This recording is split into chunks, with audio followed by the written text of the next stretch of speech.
अस्सलाम वालेकुम जी, this is Waqas Khan. Welcome to another blog. Pakistan में अब एक क्वेश्चन बहुत ज्यादा पूछा जा रहा है, वो ये है कि क्या पाकिस्तान श्रीलंका बनने जा रहा है। बड़ा क्वेश्चन है, इसके ऊपर आज बात करेंगे। This is the topic today. अच्छा जी, श्रीलंका में जो प्रेसिडेंट थे वो थे गोटाबाया राजापक्सा। वो basically force to flee from the country हो गए, मतलब उनको फोर्सफुली तौर पे कंट्री से जाना पड़ा।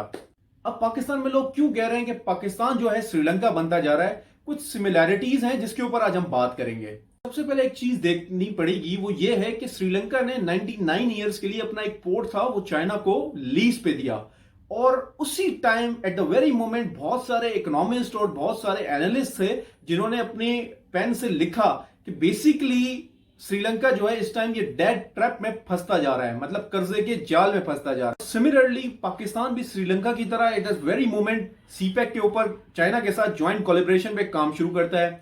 तो उसी टाइम द वेरी मोमेंट, उसी टाइम जो राइटर्स थे उन्होंने यही सोचा कि पाकिस्तान भी सिमिलर कंडीशन में फंसता जा रहा है जैसे कि श्रीलंका फंसता जा रहा है। पाकिस्तान की इकोनॉमिक कंडीशन भी ठीक नहीं है, सेम गोज विद श्रीलंका। तो पाकिस्तान के पावर कॉरिडोर्स में घंटियां बजना शुरू हुई कि something is going wrong and fishy over there.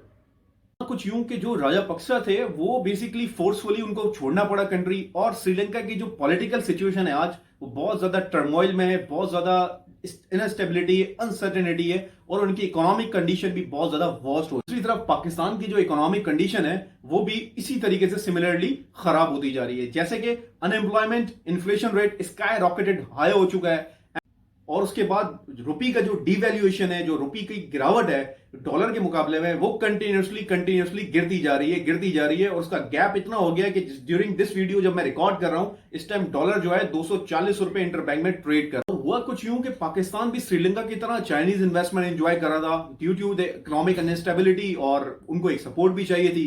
तो राइटर्स जो थे, जो एनालिस्ट थे, उन्होंने यही कहा कि ये सिमिलैरिटी भी है कि पाकिस्तान इस वक्त डेड ट्रैप में ना फंस जाए जैसे श्रीलंका फंसा है। पाकिस्तान की जो प्रॉब्लम्स हैं वो बेसिकली हमारी खुद बनाई हुई हैं। अगर हम इसको देखें थोड़ा गौर से तो वो आपको पता चलेगा, क्लियरली आपको नजर आएगा कि इसमें मिसमैनेजमेंट है, इसमें पॉलिटिकली अनसर्टेनिटी है, इसके अंदर करप्शन है, और लेक ऑफ प्लानिंग है। और लेक ऑफ प्लानिंग का अंदाजा आप इस बात से लगा सकते हैं कि रोड बनने के बाद हमारे पास रोड खोदने के लिए ऑर्डर आया जाता है, और उसके बाद रोड खोदे जाते हैं ताकि लाइंस को बिछाया जाए। पॉलिटिकल अनसर्टेनिटी का अंदाजा आप इस बात से लगा सकते हैं कि जो हमारा मुल्क है उसका सबसे बड़ा सूबा जिसे पंजाब कहा जाता है, 12 करोड़ से ज्यादा की आबादी वाले सूबे का वजीर आला ही नहीं था, और काफी टाइम तक वो थोड़ी देर के लिए 2 दफा तो एक वजीर आला बन चुका है। तो इससे आप अंदाजा लगा सकते हैं कि क्या म्यूजिकल चेयर और क्या चीजें चल रही हैं। और उसके बाद जब कोर्ट ने डिसीजन दिया तो उसके बाद गवर्नर को ऑर्डर था कि आपने हलफ लेना है, उन्होंने भी हलफ नहीं लिया। ये हमारी पॉलिटिकल सिचुएशन जो है और अनसर्टेनिटी है इस वक्त इस पीक पे है। एंड अबव ऑल हमारे जो रिलेशनशिप्स हैं दूसरे कंट्रीज के साथ, स्पेशली रीजनल कॉरिडोर्स में रीजनल पावर्स के साथ, नेबरहुड के साथ, वो बहुत ज्यादा खराब और अनसर्टेन है। उसकी मिसाल आपको करंटली मैं ये देता हूं कि टर्की और सऊदीया की जो रिसेंट एग्जांपल थी, उनके साथ हमने एवं ही पंगा ले लिया। उनके अपने इंटरेस्ट थे, हमारे अपने इंटरेस्ट थे, हमें बैलेंसिंग करना ही नहीं आती। उसकी एग्जांपल आप ऐसे लें, इंडिया को देखें, इसके ऊपर मैं प्रॉपर वीडियो बनाऊंगा। जो हमारी पाकिस्तान की फॉरेन पॉलिसी है उसके ऊपर एक प्रॉपर मैं आपसे बात करूंगा, लेकिन इस वीडियो में आपको मैं ये बता रहा हूं कि हमारा जो बैलेंस है हमें बैलेंस करना ही नहीं आता। इंडिया की एक रीसेंट एग्जांपल आप देखें कि उन्होंने किस तरीके से यूएस के स्ट्रेटेजिक लाए हैं, पर वो रशिया से भी ऑयल ले रहे हैं, यूरोपीय यूनियन से भी ऑयल ले रहे हैं, वो हर जगह से अपने आप को बैलेंस करके चल रहे होते हैं। और हम सिर्फ इसी ब्लॉक में फंस जाते हैं कि हमने इधर जाना है उधर जाना है। हमारे जो ब्रॉदरली नेशंस हैं उनके साथ भी हमारे कोई आइडियल रिलेशनशिप्स नहीं है अभी।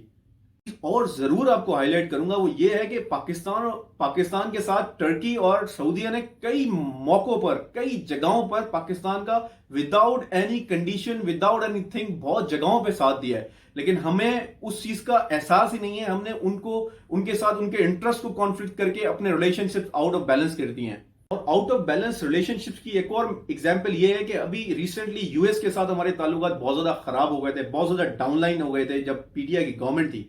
वो क्यों हुए थे कि वो फ्यूरियस थे हमारे पास तालिबान के रोल के ऊपर, हम उनको सही तरीके से मैनेज नहीं कर सके। इंडिया की मैं अगेन मिसाल दे रहा हूं कि वो बड़े अच्छे तरीके से वेस्ट को और ईस्ट को और एशियन कंट्रीज को, रीजनल पावर्स को, उनको बड़े अच्छे तरीके से मैनेज कर रहे होते हैं। चाइना के साथ उनका कॉन्फ्लिक्ट चल रहा है लद्दाख में और दूसरी जगहों पे, लेकिन उनकी ट्रेड नहीं रुक रही, उनकी चीजें बिल्कुल पैरेलल तौर पे चल रही हैं, उनके अपने इंटरेस्ट पे हैं, उसको भी उन्होंने सेव करना है, प्लस बिजनेस भी करना है। लेकिन हमने जगह जगह पे अपनी बहुत ज्यादा लूप होल छोड़े हुए हैं, जिसका डायरेक्टली और इनडायरेक्टली हमारी इकोनॉमिक कंडीशन के ऊपर भी इंपैक्ट पड़ता है।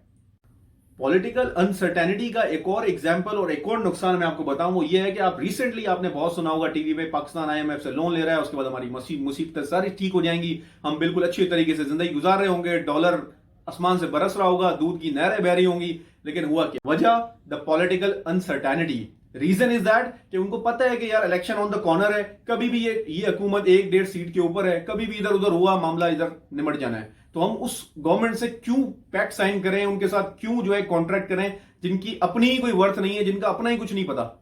मोरओवर पाकिस्तान का जो है आईएमएफ के साथ बड़ा बड़ा लंबा लव अफेयर रहा है। जब भी हमारी इकोनॉमिक कंडीशन डायर अप होती है, चैलेंजिंग होती है, हम उठा के भाग के उनके पास भाग जाते हैं और हम समहाउ किसी ना किसी तरह फिर दोबारा उन्हीं चीजों में फंस जाते हैं, जो कि एक लॉन्ग टर्म सॉल्यूशन नहीं है स्टेबल इकोनॉमी के लिए। एक और चीज हाईलाइट करना चाहता हूं, वो ये है कि आप अक्सर टीवी पे सुनते होंगे कि जी फॉरेन एक्सचेंज रिजर्व पाकिस्तान के आज इतने गिर गए, आज इतने हो गए, आज इतने हो गए। बेसिकली श्रीलंका में भी यही सीन हुआ है। वो ये हुआ है कि उनके फॉरेन एक्सचेंज रिजर्व भी शॉर्ट होने लगे, शॉर्टेज हो गई। उसके बाद उनके पास जो बेसिक नेसेसिटीज की इंपोर्ट थी, जिसमें आपके पास कोई नेसेसिटी फूड होता है और ऑयल होता है। ऑयल आप एनी हाउ आपकी नेसेसिटी, आपकी कंट्री को रन करने के लिए, it is called the life line as well. अगर आपके पास है ही नहीं तो आप कैसे मंगाएंगे? उसकी वजह से आपके कंट्री के अंदर फ्यूल शॉर्टेज हो जाती है, फ्यूल शॉर्टेज हो जाती है, प्राइसेस इंक्रीज हो जाती हैं, उसका आम आवाम के ऊपर डायरेक्टली इंपैक्ट पड़ रहा है। तो फॉरेन एक्सचेंज रिजर्व से आपको क्लियरली अंदाजा होगा कि पाकिस्तान के भी किस तरीके से शॉर्ट होते जा रहे हैं, इनके डिक्रीज होते जा रहे हैं, और सेम श्रीलंका के साथ अनफॉर्चुनेटली पाकिस्तान जो है ग्रेजुअली एंड स्लोली जो है स्लिप होता जा रहा है सेम कंडीशन में जिस तरफ श्रीलंका था। Same dire economic challenges Pakistan को भी फेस करने पड़ सकते हैं जिस तरीके से श्रीलंका ने फेस किए हैं। क्यों? रीजन बिकॉज बहुत सारी सिमिलैरिटीज और बहुत सारी चीजें वही हैं जो उन्होंने की हैं और वही हम कर रहे हैं और करते हुए आए हैं। It is a high time. तो पाकिस्तान को इस टाइम जो है एक कड़वी गोली निगलनी पड़ेगी इकोनॉमिक रिफॉर्म्स के रूप में। एक सख्त इकोनॉमिक रिफॉर्म्स करने पड़ेंगे सिंसियर गवर्नमेंट के, इनको नॉन पॉपुलर डिसीजंस लेने पड़ेंगे। उससे एक समहाउ एक थोड़ा सा इफेक्ट जरूर आएगा, बट फॉर द फ्यूचर जो आप बार बार आईएमएफ के साथ भाग रहे होते हैं और उनके पास जा रहे होते हैं और उनकी कंडीशंस को बाद में मान रहे होते हैं, इट वुड बी बेटर कि आप इस टाइम इस सिचुएशन के बारे में सोचें और उसके ऊपर एक ऐसे स्टेप्स लिए जाएं जिससे आगे फ्यूचर में आपको इस तरह की प्रॉब्लम्स फेस ना करनी पड़े जो श्रीलंका को फेस करनी पड़ी। दुनिया में बहुत सारे डेवलपिंग कंट्रीज हैं जो पाकिस्तान जैसी सिचुएशन में है, लेकिन पाकिस्तान श्रीलंका से ज्यादा दूर नहीं है। पाकिस्तान की जो सिचुएशन है वो स्लोली ग्रेजुअली उसको उसी तरफ स्लिप कर रही है जिस तरफ श्रीलंका जिस गड्ढे में जाके गिरा है। अब क्वेश्चन आता है कि आप कैसे इन सब चीजों से बच सकते हैं। जैसे मैंने आपको अभी बताया कि आपको कुछ ऐसे स्ट्रिक्ट रिफॉर्म्स करने पड़ेंगे जिससे बैलेंस करके चलना पड़ेगा। समहाउ पाकिस्तान की आवाम को भी एक थोड़ा सा स्टेप आउट करना पड़ेगा कि कुछ ऐसे फैसलों को बाय हार्ट ओपनली एक्सेप्ट करना पड़ेगा। विद दैट कुछ सिंसियर गवर्नमेंट आए जो इस तरह के डिसीजंस ले और उसके साथ पाकिस्तान की इकोनॉमी को स्टेबल किया जाए, वो जो बेसाखियों वाला सिस्टम है उसको खत्म किया जाए। That's all for today, see you in the next blog.